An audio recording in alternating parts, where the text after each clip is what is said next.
নমস্কার, আপনারা দেখছেন দৃষ্টিভঙ্গি। আমি মধুরিমা রয়েছি আপনাদের সঙ্গে।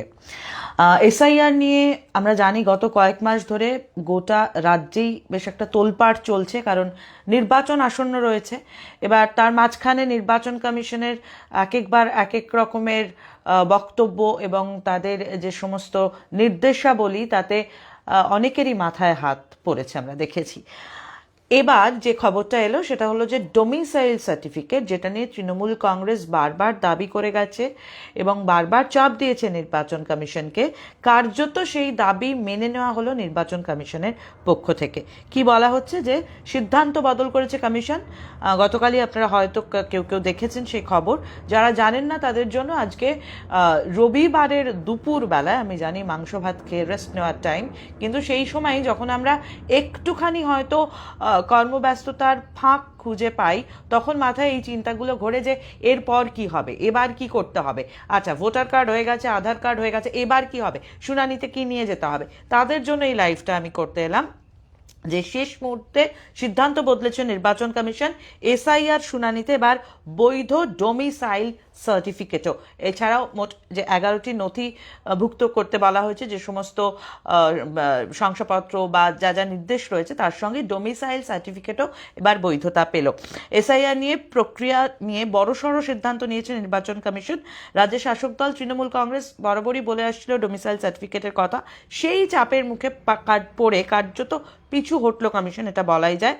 11টি যে নথি কমিশন নির্ধারিত, সেই নথির পাশাপাশি এবার ডোমিসাইল সার্টিফিকেটকেও কিন্তু বৈধতা দেওয়া হলো এবং স্থানীয় বাসিন্দার শংসাপত্রকেও, অর্থাৎ ডোমিসাইল সার্টিফিকেট সম্পর্কে যারা জানেন না বলছি সেটা নিয়ে, সেটাকে বৈধতা দেওয়া হয়েছে।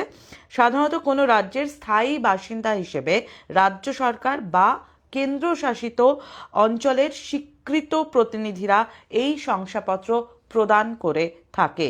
যারা অন্তত 15 থেকে 20 বছর ধরে সংশ্লিষ্ট এলাকায় বসবাস করছেন, তারাই এই সার্টিফিকেট পাওয়ার যোগ্য। এটি নাগরিকের স্থায়ী ঠিকানার অন্যতম শক্তিশালী প্রমাণ। এবার খুব স্বাভাবিকভাবেই ডোমিসাইল সার্টিফিকেটে ধরুন আমার আপনার সই থাকলে হবে না, সেখানে ডিএম, এডিএম এদের সই থাকা বাধ্যতামূলক। এই সই থাকলে তবেই কিন্তু আপনার সেই সার্টিফিকেট বৈধতা পাবে এবং সেই সার্টিফিকেট আপনি নির্বাচন কমিশনের ক্ষেত্রে যে নির্দেশ দেওয়া হয়েছে, তবেই সেই ডোমিসাইল সার্টিফিকেট আপনার গ্রহণযোগ্য হবে। 7ই ফেব্রুয়ারি এসআইআর শুনানি নির্ধারিত শেষ দিন ছিল আমরা জানি, তবে রাজ্যের বেশ কিছু জেলায় শুনানি এখনও বাকি রয়ে গেছে। সেই জেলাগুলোতে শুনানির সময়সীমা বাড়ানোর জন্য ইতিমধ্যেই কমিশনের কাছে আবেদনও জানিয়েছে রাজ্য নির্বাচনী দপ্তর। সেই আবেদন মঞ্জুর হলে আগামী দিনগুলোতে শুনানিতে ডাক পাওয়া ভোটাররা এই ডোমিসাইল সার্টিফিকেট দেখিয়ে সহজেই তালিকায় নিজেদের নাম নথিভুক্ত করতে পারবেন।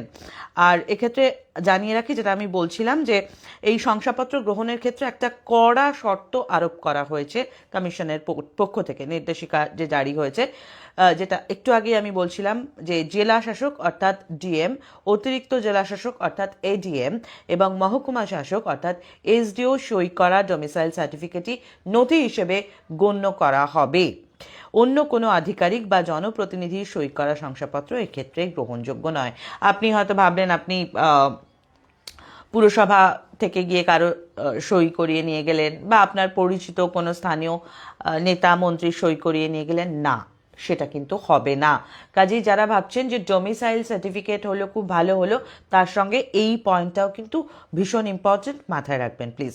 এসআইআর প্রক্রিয়া শুরু থেকেই নথির তালিকা নিয়ে তৃণমূল কংগ্রেস আপত্তি তুলেছিল। বিশেষ করে আমরা যখন দেখলাম যে মানে চলতে চলতে চলতে চলতে হঠাৎ করে একটা নির্দেশিকা এলো যে মাধ্যমিকের অ্যাডমিট কার্ড গ্রহণযোগ্য নয়, সেই সময় খুব স্বাভাবিকভাবেই তোলপাড় হয়েছিল। অনেকেই আছেন যাদের হয়তো জন্ম মানে হসপিটালে হয়নি, বাড়িতে বা অন্য কোথাও ওভাবে হয়েছে, সেক্ষেত্রে তারা কিভাবে বয়সের যে তার প্রমাণপত্র সেটা শো করতেন, সেটা তো অবশ্যই আমরা মাধ্যমিকের অ্যাডমিট কার্ড দিয়েই করতাম। কিন্তু হঠাৎ করেই এই প্রক্রিয়া চলার মাঝখানেই নির্বাচন কমিশন নির্দেশিকা দেয় যে মাধ্যমিকের অ্যাডমিট কার্ড এক্ষেত্রে গ্রহণযোগ্য নয়। মাথায় হাত পড়ে এবং তৃণমূল কংগ্রেসের পক্ষ থেকে প্রতিবাদে সোচ্চার হয়েছিলেন বিভিন্ন নেতা কর্মী মন্ত্রীরা, এবং এবারে ওই ডোমিসাইল সার্টিফিকেট নিয়েও কিন্তু তারা সরব ছিলেন। এবং মমতা বন্দ্যোপাধ্যায় কিন্তু প্রশ্ন করেছিলেন যে বিহারে ভোটার তালিকা সংশোধনের সময় যদি ডোমিসাইল সার্টিফিকেট গ্রহণ করা হয়, তাহলে বাংলার ক্ষেত্রে কেন নয়, কেন আলাদা নিয়ম।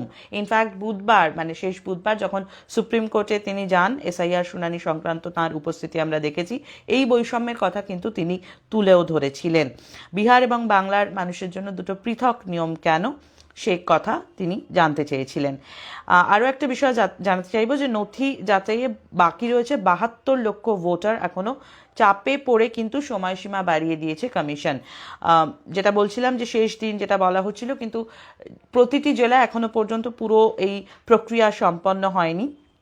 নির্ধারিত সময়সীমা শেষ দিনেও কিন্তু দেখা গেছে যে প্রায় 22 লক্ষ মানুষের শুনানি এবং 72 লক্ষ ভোটারের নথি যাচাইয়ের কাজ বাকি রয়ে গেছে।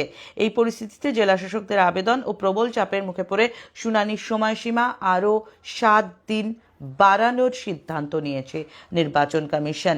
এক্ষেত্রে ডোমিসাইল সার্টিফিকেট আপনাদের কাজে আসতে পারে, এবং যখন এই পুরো প্রসেসটা চলছে আপনি কিন্তু চাইলেই আপনার জেলা শাসকের কাছ থেকে সাইন নিয়ে আসতে পারেন, ডিএম এডিএম নিয়ে আসতে পারেন, এবং সেটা আপনার জন্য কিছুটা হলেও স্বস্তিদায়ক হতে পারে, যে কারণে আমি এই লাইভটা করছি। আরও একবার জানাবো, বিপুল কাজ বাকি থাকায় রাজ্যের মুখ্য নির্বাচনী আধিকারিক মনোজ আগরওয়াল ঘোষণা করেছেন যে আগামী 14ই ফেব্রুয়ারি পর্যন্ত এই শুনানির কাজ চলবে। ফলে পিছিয়ে যাচ্ছে চূড়ান্ত ভোটার তালিকা প্রকাশের দিনক্ষণ। আগামী 14ই ফেব্রুয়ারি তালিকা প্রকাশের কথা থাকলেও বর্তমান পরিস্থিতিতে তা পিছিয়ে 21শে ফেব্রুয়ারি পর্যন্ত হতে পারে বলে কমিশন সূত্রের খবর। মুখ্য নির্বাচনী আধিকারিক আরও জানিয়েছেন যে উত্তর ও দক্ষিণ কলকাতা এবং উত্তর ও দক্ষিণ 24 পরগনার মতন বড় জেলাগুলোর বেশ কিছু বিধানসভা কেন্দ্রে এখনও কাজ বাকি রয়ে গেছে। তবে সামগ্রিকভাবে 70 থেকে 80% কাজ সম্পন্ন হয়েছে বলেই জানানো হয়েছে। বাকি কাজ আগামী 7 দিনের মধ্যে শেষ করা সম্ভব বলেই তিনি আশা প্রকাশ করেছেন। অন্যদিকে এই দেরি হওয়া নিয়ে সরব হয়েছেন মুখ্যমন্ত্রী মমতা বন্দ্যোপাধ্যায়। নির্ধারিত সময়ে কাজ শেষ না হওয়া নিয়ে কমিশনের ভূমিকা নিয়ে কার্যত প্রশ্ন তুলেছেন তিনি।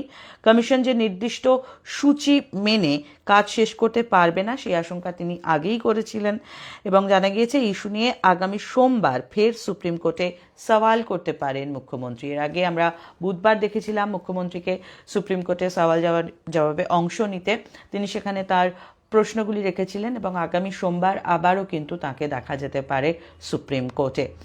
মূলত এই লাইভটা করতে এসেছিলাম ডোমিসাইল সার্টিফিকেট সংক্রান্ত তথ্য আপনাদের সঙ্গে শেয়ার করতে। যাদের এখনও মনে হচ্ছে যে কোথাও বুঝতে অসুবিধা হচ্ছে, কমেন্ট সেকশনে জানাবেন, আমরা নিশ্চয়ই আপনাদের উত্তর দেওয়ার চেষ্টা করব। তবে যারা বেশ কিছুটা দুশ্চিন্তায় ছিলেন তাদের আশা করি এইটুকু তথ্য কিছুটা হলেও সাহায্য করবে। আজকের মতো এই লাইভটা এখানেই শেষ করছি। অন্যান্য খবরের আপডেট পেতে নজর রাখুন দৃষ্টিভঙ্গির পেজে। সঙ্গে থাকার জন্য ধন্যবাদ।